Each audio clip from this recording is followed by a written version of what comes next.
इसके अलावा job opportunities बिल्कुल हैं, अगर आपके अंदर कैपेबिलिटी भूल है गया आप। स्कॉलरशिप के हवाले से सर, तो स्कॉलरशिप के हवाले से भी थोड़ा सा डिस्कस कर ले कि वहाँ पे कुछ स्कॉलरशिप हम उन हो। यूनिवर्सिटी में स्टूडेंट्स को अकोमोडेट करते हैं एडमिशन ईजी वे में एडमिशन लेने के लिए। अस्सलाम वालेकुम, मैं हूँ इजाज़ अहमद और आज मैं आपकी मुलाकात करवाने जा रहा हूँ विजन कंसल्टेंट के सीईओ के साथ।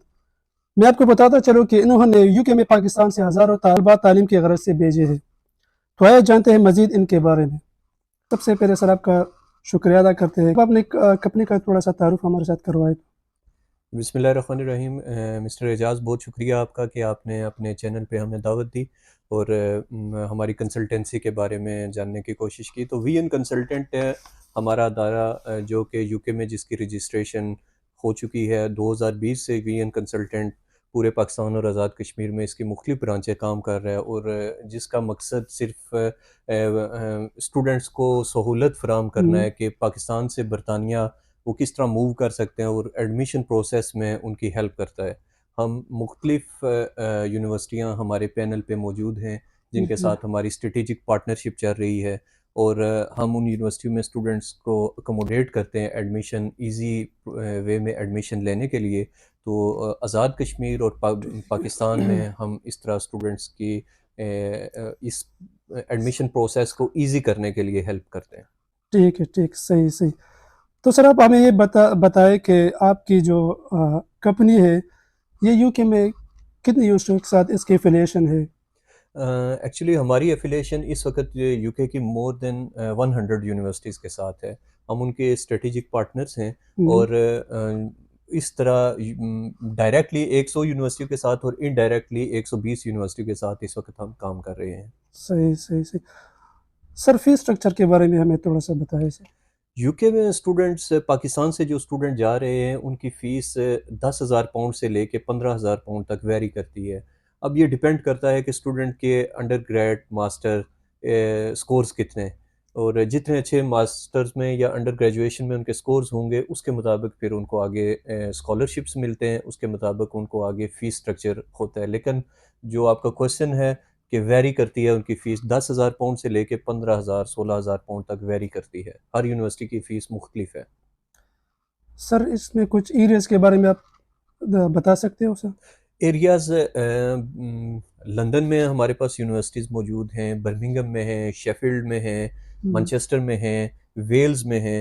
ये गर्ज़ ये कि यूके के तमाम शहरों में हमारे पास ऐसी यूनिवर्सिटियाँ मौजूद हैं कि जिनके साथ हमारी स्ट्रेटेजिक पार्टनरशिप चल रही है। ठीक है सर, हमें जो हमारे नाजरीन है उनको सर रिक्वायरमेंट्स के बारे में थोड़ा सा भी बता दें कि कौन कौन से डॉक्यूमेंट्स की रिक्वायरमेंट होनी चाहिए, कौन कौन से डॉक्यूमेंट्स होती है ओके, इसमें? एजाज ये बहुत अच्छा क्वेश्चन है क्योंकि हमारे पास बहुत क्यूरीज आती रहती हैं इस हवाले से। बेसिकली हम डील करते हैं अंडर ग्रेजुएशन को और मास्टर्स एडमिशन को। जिन लोगों ने बीएस 4 साल किया होता है पाकिस्तान से, पाकिस्तान की किसी यूनिवर्सिटी से, तो वो आगे एलिजिबल होता है मास्टर्स एडमिशन के लिए। तो यूके का मास्टर्स इस वक्त 1 साल का है, 1 साल उनकी ड्यूरेशन होती है और उसके लिए ये चाहिए होता है कि आपको मैट्रिक की डिग्री चाहिए होती है, एफएससी की डिग्री चाहिए होती है, बीएस की ट्रांसक्रिप्ट चाहिए होती है, बीएस की डिग्री चाहिए होती है। ठीक। इसके अलावा आपको सीवी चाहिए होती है, आपको स्टेटमेंट ऑफ पर्पस बनाना पड़ता है। स्टेटमेंट ऑफ पर्पस ये है कि आपने आपकी एजुकेशनल बैकग्राउंड, आपने पहले इंट्रोडक्शन अपना बताना होता है स्टूडेंट में, फिर उसने अपना एजुकेशनल बैकग्राउंड बताना होता है, फिर वो यूके इस यूनिवर्सिटी में स्पेसिफिक यूनिवर्सिटी में क्यों जाना चाहता है उस यूनिवर्सिटी के हवाले से बताना होता है और एट द एंड उसने बताना होता है कि वाई यूके, कि यूके में वो क्यों जाना चाहता है इतने अदर कंट्रीज छोड़ के यूके में। तो इन कम्प्रीहेंसिव ये आपकी स्टेटमेंट ऑफ पर्पस होनी चाहिए और जो कि हर यूनिवर्सिटी की रिक्वायरमेंट है। इसके अलावा एक रिक्वायरमेंट है इंग्लिश टेस्ट की, जो कि बहुत इंपॉर्टेंट है, जिससे हमारे स्टूडेंट घबराते हैं बहुत ज़्यादा कि आइल्स रिक्वायरमेंट है। अब बहुत सारी यूनिवर्सिटीज़ हैं जो आइल्स लेती हैं, कुछ यूनिवर्सिटीज़ हैं वो टोफल लेती हैं, कुछ यूनिवर्सिटीज़ हैं जो लैंग्वेज सर्ट ऑनलाइन टेस्ट लेती हैं, कुछ सेंटर बेस्ड टेस्ट जिसे हम सेल्फ टेस्ट कहते हैं वो लेती हैं। जी इसमें जी। पीटीई टेस्ट आपका एक्सेप्टेबल होता है, लैंग्वेज सर्च टेस्ट एक्सेप्टेबल होता है, आइल्स एक्सेप्टेबल होता है, टोफल एक्सेप्टेबल होता है। उसके अलावा कुछ यूनिवर्सिटीज़ हमारे पैनल पे ऐसी भी हैं कि अगर आपकी प्रीवियस एजुकेशन इंग्लिश लैंग्वेज में है तो आपको ये कोई टेस्ट करने की ज़रूरत नहीं है, बल्कि आपको MOI medium of instruction base पे भी हम लोग एडमिशन दिलवा सकते हैं यूनिवर्सिटीज़ में। और इस साल बेंगर यूनिवर्सिटी हो गई, साउथ वेल्स हो गई और कोवेंट्री यूनिवर्सिटी, उनने हमारे बहुत सारे स्टूडेंट्स को on basis of medium of instruction admission दिए हैं, और स्टूडेंट्स को आइल्स के झंझट में नहीं पढ़ना पड़ा, और वो सक्सेसफुली उनका एडमिशन हुआ, फिर उनका वीज़ा प्रोसेस हुआ, और आज वो अपनी तालीम यूके में हासिल कर रहे हैं। सही सर।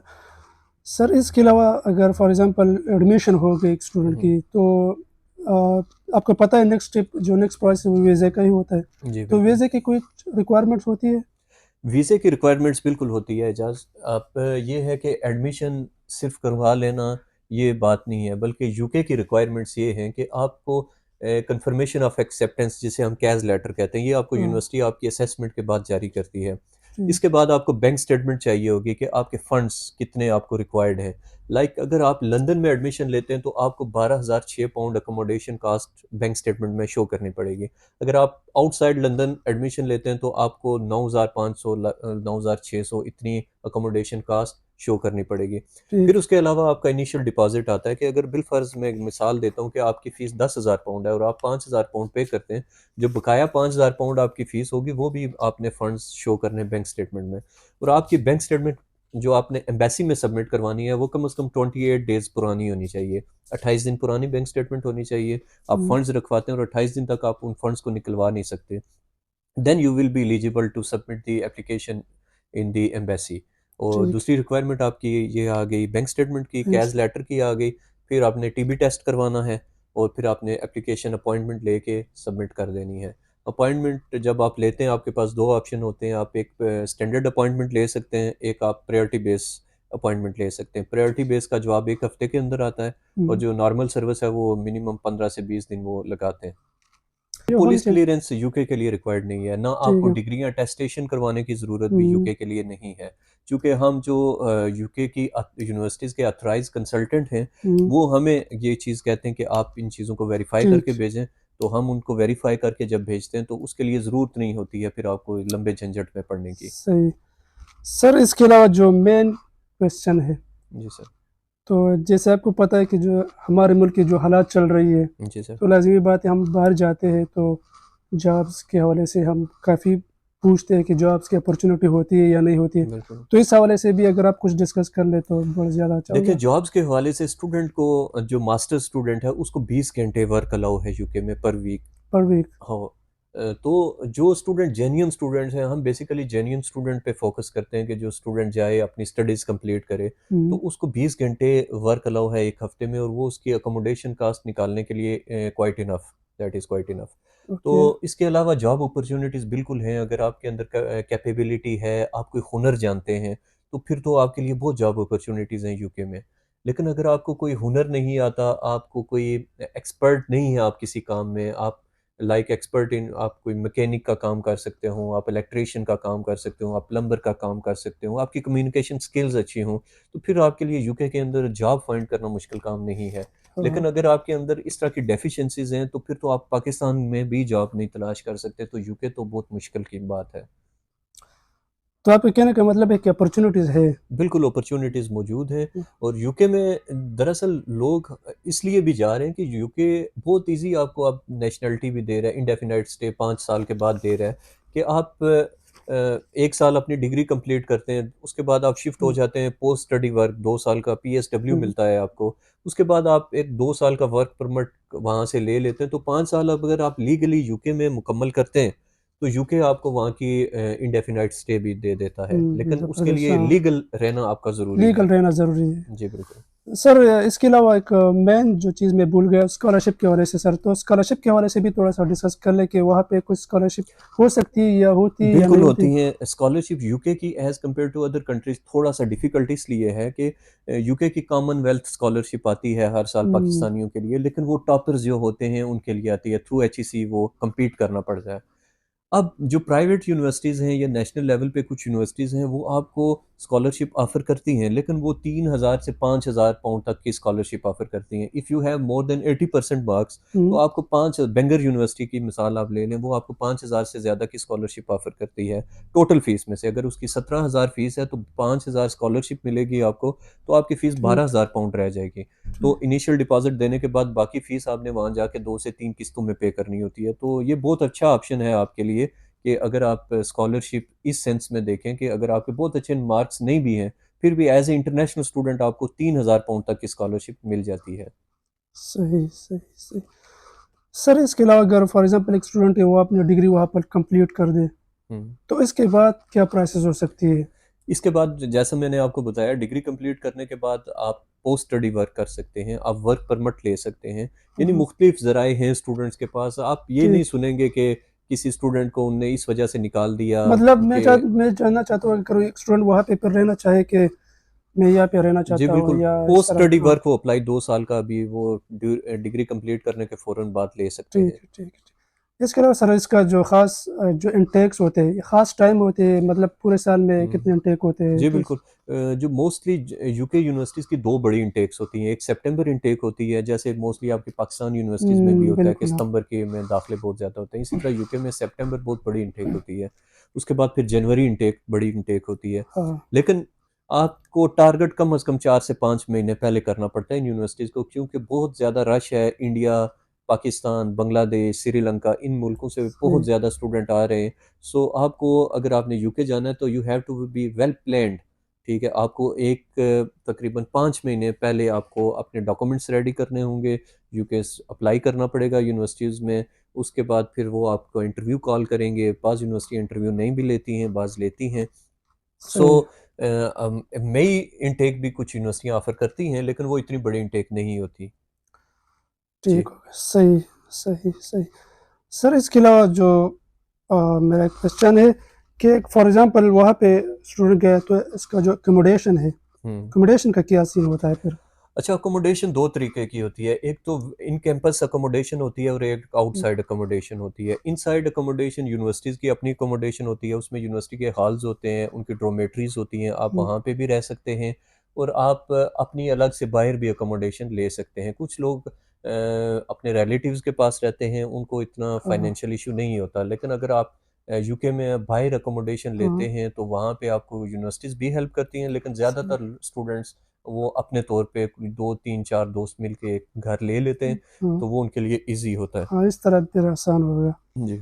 जी सर जो मेन क्वेश्चन है सर जी सर। इन सारे जो जितने मतलब जितने इंफॉर्मेशन आपने हमारे साथ शेयर किए तो इसमें आपकी जो क्या कहते हैं कि आपकी जो कॉपरेशन है आपका प्रोसेस आप इस प्रोसेस में किस तरह कॉपरेट करते हो आप हम लोग हेल्प आपकी जो स्टूडेंट के। कंसल्टेंसी है? ओके, मैं आपका सवाल समझ गया हूँ। हम्म, देखें कि हम स्टूडेंट्स को हेल्प आउट करते हैं, हम स्टूडेंट से डॉक्यूमेंट लेते हैं, उसके एजुकेशनल डॉक्यूमेंट्स लेते हैं। हम्म, उनकी पहले हम प्री असेसमेंट करते हैं, हम खुद असेसमेंट, चूँकि हमारा इसमें एक्सपोज़र बहुत ज़्यादा है, तो हम असेसमेंट करते हैं। फिर हम उनके लिए अगर किसी को स्टेटमेंट ऑफ पर्पज़ बनाने में मसला है, तो हम उनके लिए स्टेटमेंट ऑफ पर्पज़ बनवाते हैं, उनकी अच्छी सीवी तैयार करते हैं।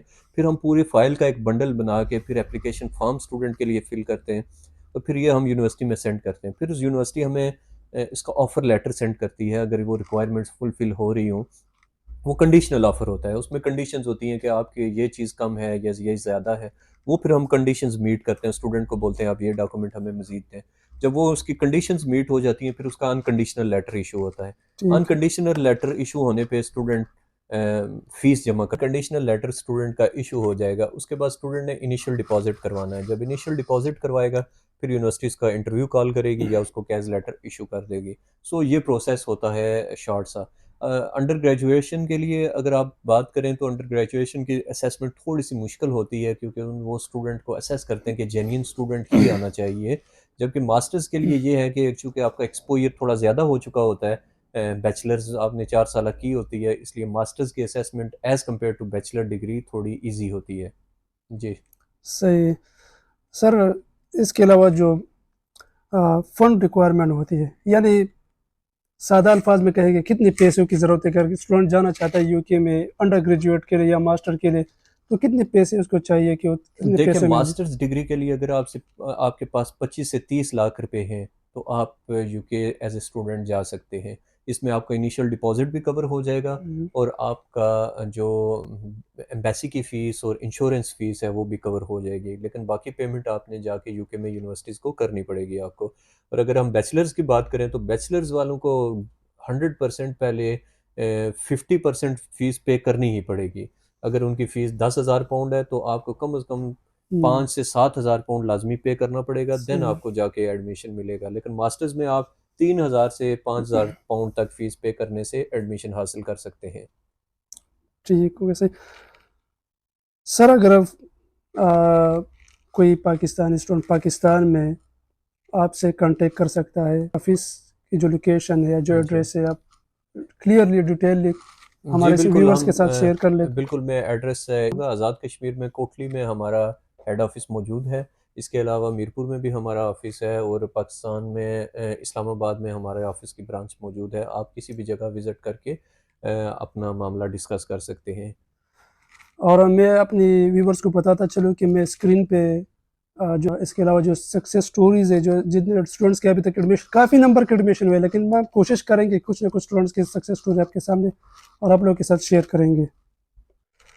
तो इसके साथ हम अपनी प्रोग्राम को ख़त्म करेंगे और इंशाल्लाह अगर आप लोगों का जो भी क्वेश्चन हो तो आप कमेंट में भी कर सकते हैं और हम अपना नंबर शेयर करेंगे, अपना ईमेल भी शेयर करेंगे। तो आप अपना जो अपना सवाल या अपनी कोई हमें व्हाट्सएप भी कर सकते हो, कमेंट भी कर सकते हो और हमें ईमेल भी कर सकते हो।